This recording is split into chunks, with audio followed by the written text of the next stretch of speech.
Look, you obviously ain't a worker. What's your racket? You a smuggler? Freelancer?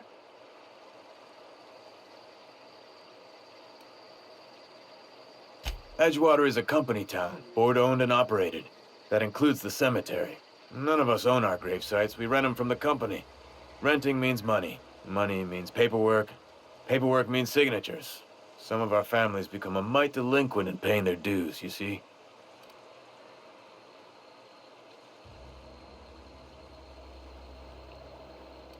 Quotas, mostly.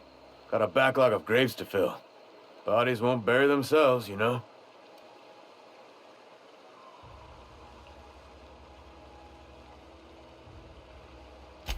Four workers still haven't paid up. Phyllis, Conrad, Ludwig, and Martin Abernathy. He's a special case. You may want to twist his arm a little.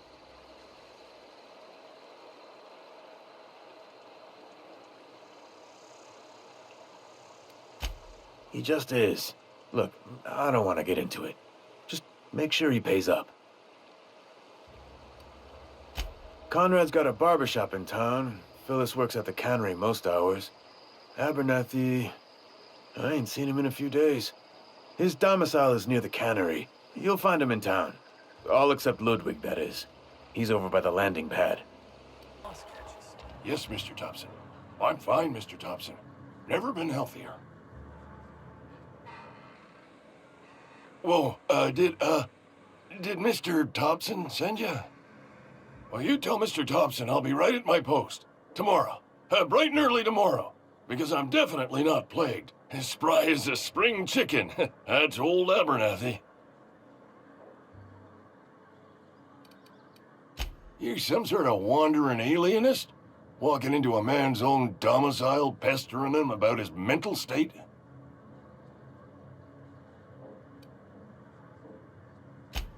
What? No. I mean, I might be.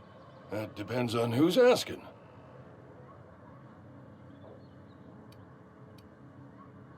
Silas knows, doesn't he?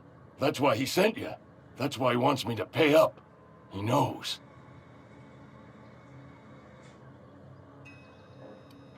I'm dying. I'm not long for this world. The date of my expiration is fast approaching.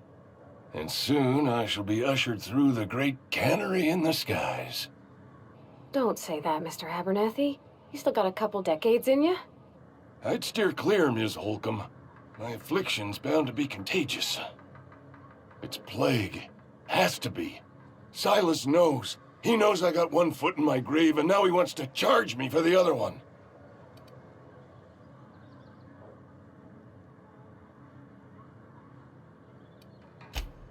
You are? Oh, wow. First time anyone's ever told me that.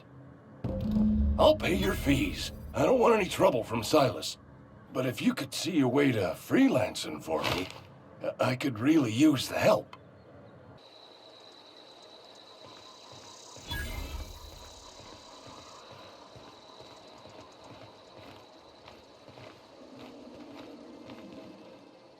Thank the law. I've been requisitioning backup for months. Guess the boss finally came to his senses. You ever swung a truncheon? Let me see your rifling stance. I want to make sure you're up to snuff.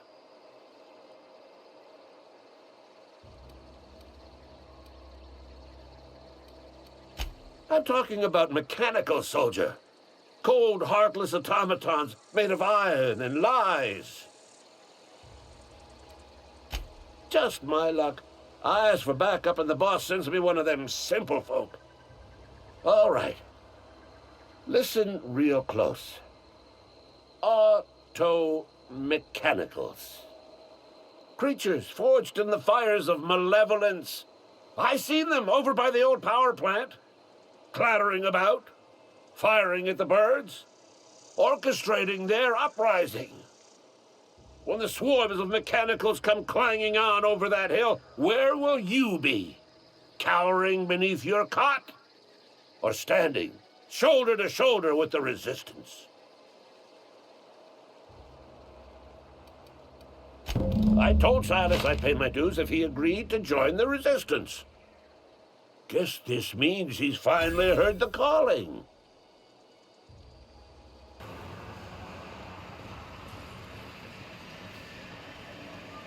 You the new worker? Whatever. Make it quick, tenderfoot. I'm busy.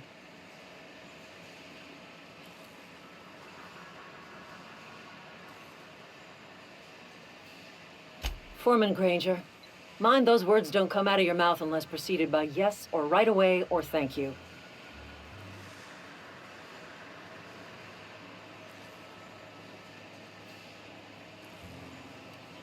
Shit. Silas still on about that? Here, take the fees. I'd appreciate it if you didn't tell Reed I was late on my payment. Because they're not my fees and not my gravesite.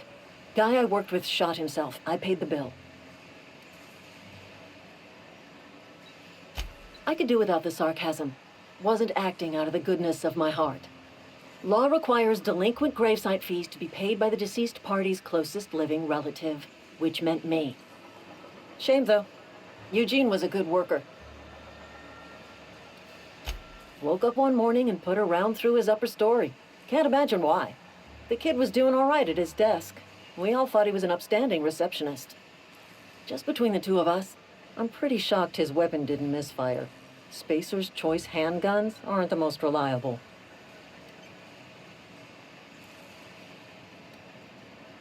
Eugene wasn't family. Yeah, I was the closest living person relative to his body at time of death. I'm the one who found him, you see, so I pay the fines.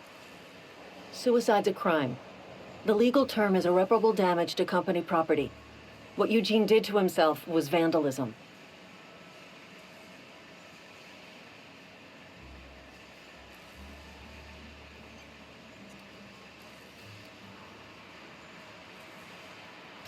I'm plenty serious. In fact, I'm a little upset Eugene didn't think things through. In other words, Edgewater would have been penalized pretty hard. Whatever Eugene was worth as an asset, we would have had to pay out of pocket to Spacer's Choice.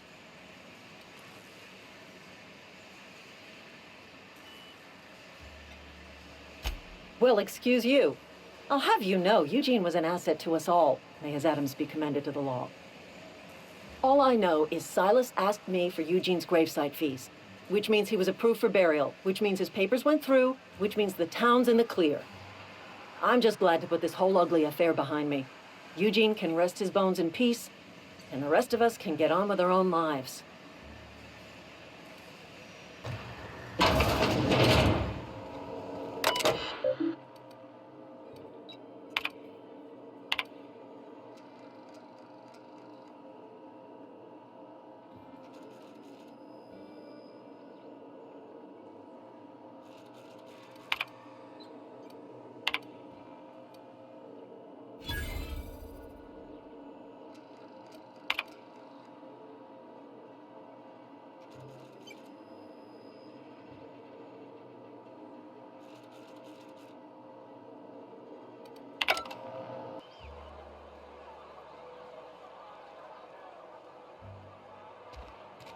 Oh, I cut my own hair.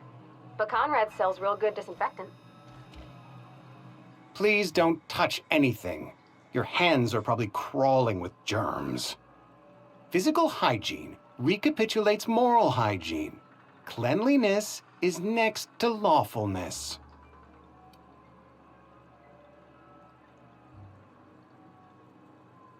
So everyone says, until someone forgets to cough into their elbow, and then we're all dying of plague. I'm Conrad. You will report to me if your hair fails to meet Spacer's Choice aesthetic standards. You will also report to me in the event of your death, whereupon I will clean and prepare your remains for interment.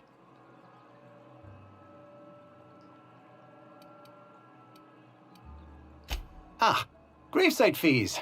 Silas and I had talked about this at length. I thought I'd made it clear my pecuniary situation precludes the necessary restitutions.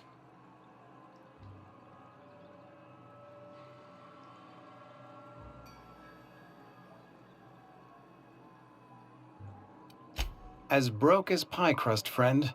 Bidless, indigent, destitute. I simply cannot afford it. I am a blemish on the prosperity of our fair settlement. When I expire, I expect Silas to toss my body into a ditch.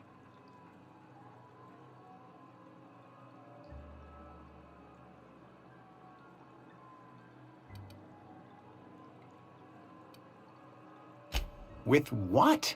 My own blood? Tell Silas I can't afford to pay, and that I fully expect to have my medical rights revoked for this dereliction. With my apologies.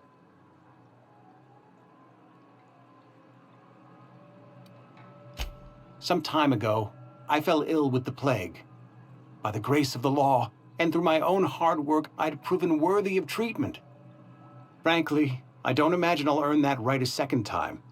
The barber work hasn't been profitable, you see. I've had to keep this old place running with my own savings. Not a bad idea. But I'd need some kind of collateral. My pair of lucky clippers! No, that won't do. Your idea intrigues me, but I'm afraid I don't have anything to give Silas. I'm open to suggestions. Much obliged.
What can I do for you?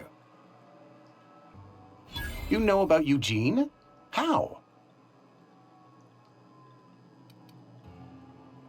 You probably heard it from one of our local gossip mongers. Eugene's golden teeth were a family heirloom, representing 3 generations of poor dental hygiene. He took them to his grave.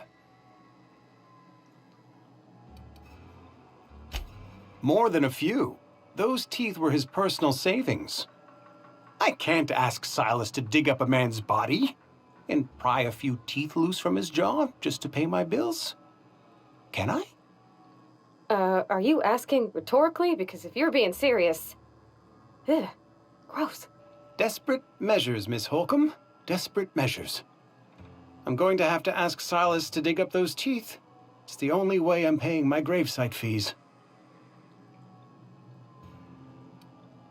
I'm sure that I have no other choice. Here you are. Gravesite papers affixed with my signature and an IOU.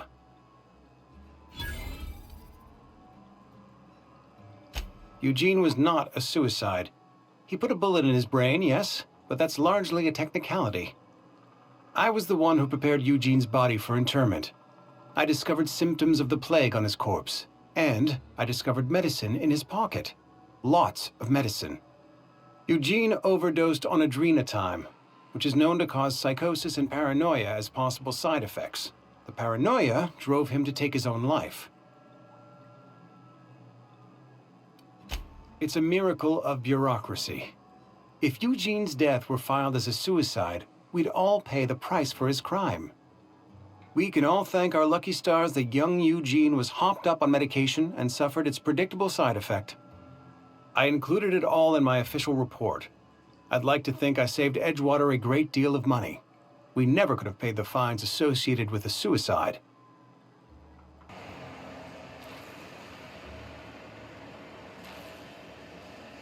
I paid his burial fees, didn't I? Let the dead sleep.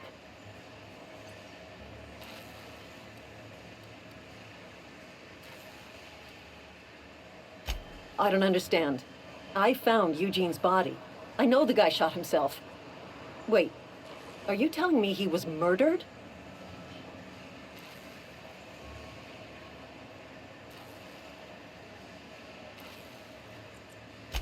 He was plagued? Oh, law, that's awful. I helped carry his body out. I could have been infected. This is all a little too much for me to take in.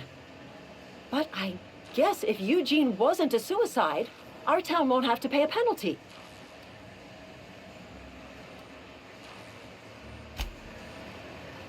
What's on your mind? Yeah? Didn't anyone ever tell you not to go rifling through other people's correspondence? Excuse you. Eugene's body and all rare earth minerals contained therein already belong to Spacer's Choice. And we're all part of the Spacer's Choice family here. Never mind. I don't have to explain myself to you. Hey, Miss Parvati. Come for a visit? Not today. Just helping this fella. Lovely to see you about, Miss Parvati. Things going all right, Silas? Been keeping him careful and true, miss. Best to ask her yourself. My dad's buried here. Silas watches over him when I can't leave the house. Oh. Well, thanks. Something I can do for you? You run into any trouble? Reliable work from a freelancer. That's gonna take some getting used to. And I'll buy you a drink sometime.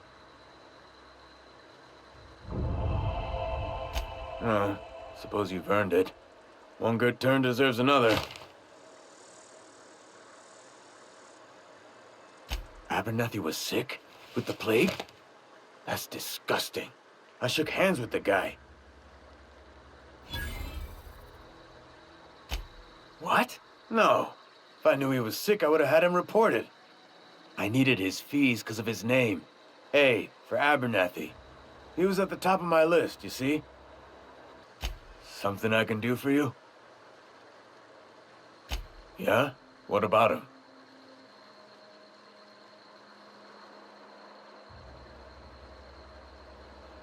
Yeah. Funny thing, Eugene's body ain't where it's supposed to be. The night we was supposed to commend his body to the earth, I had his grave all dug up and ready, right?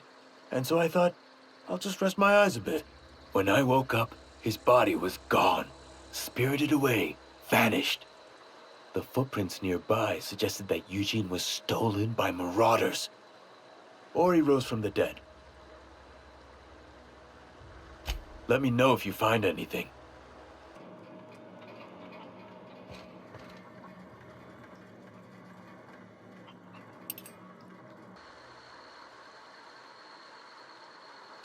Oh, law, don't tell me. Marauders were serving his body as the centerpiece in their vile feasts.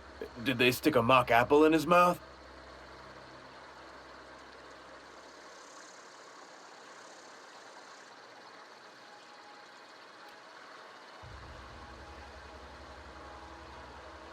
Still in good condition? I could always ask Conrad to have them installed.